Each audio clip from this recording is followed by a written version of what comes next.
Now, I can tell you that people don't like darkness very well. Not darkness.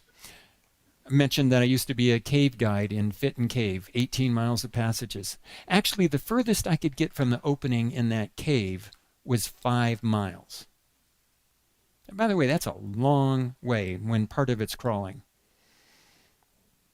But I'd get teenage groups back there about 5 miles from the opening and the very end of that passage, and there's a little room back there, and I'd get them sitting around there, and I'd tell everybody to turn off their lights. But I would like you to just imagine that you have the seed of the beast, the papal system.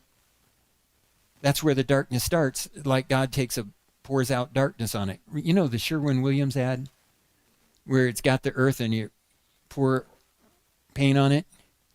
Well, God pours darkness like out on the earth. It starts there in either Rome or Jerusalem. Why Jerusalem? Because it says the king of the north moves his capital over there. So it might be either one. I'm not sure where the beast's seat is at that moment.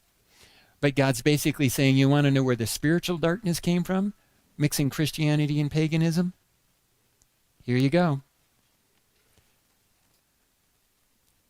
And they keep coming on. Don't keep them off. Keep them off. I need to do something. Just keep it dark. And after a little bit, I said, okay, I want you to hold your hand in front of your face. I want you to start moving your fingers. Tell me when you can see your fingers moving. Pretty soon one kid says, I see it. And then pretty soon others start saying they see it. The fun part is if I'm holding something between them, they still see it. They can't tell when somebody else's hand is there, but they're thinking they're seeing theirs because they know what it's doing. And then I tell them, by the way, do you guys know that this cave is on the New Madrid fault line? Back just after 1800, there was 2 months of earthquake activity.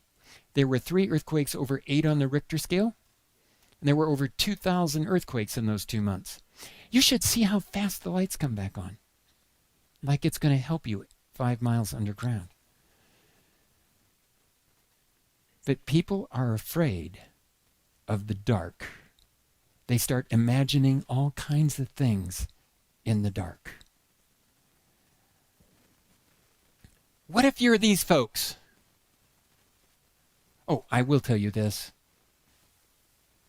That's when I'd give a gospel presentation to those teenagers, because they've never been more ready to hear one in their life. And then I'll remind them, this cave was here during the New Madrid earthquake, and it's still here. Whew. Their anxiety level comes back down. What I don't tell them is the rocks we're walking over probably were the ceiling then. But these people followed the beast in his system, and they got sores. They've been drinking blood. They got sunburn. Now they're thrown in the darkness, and they're wondering what's coming next. And they're mad at God. They've got to be really scared, wondering what's coming next, don't they? And they begin to question their choices.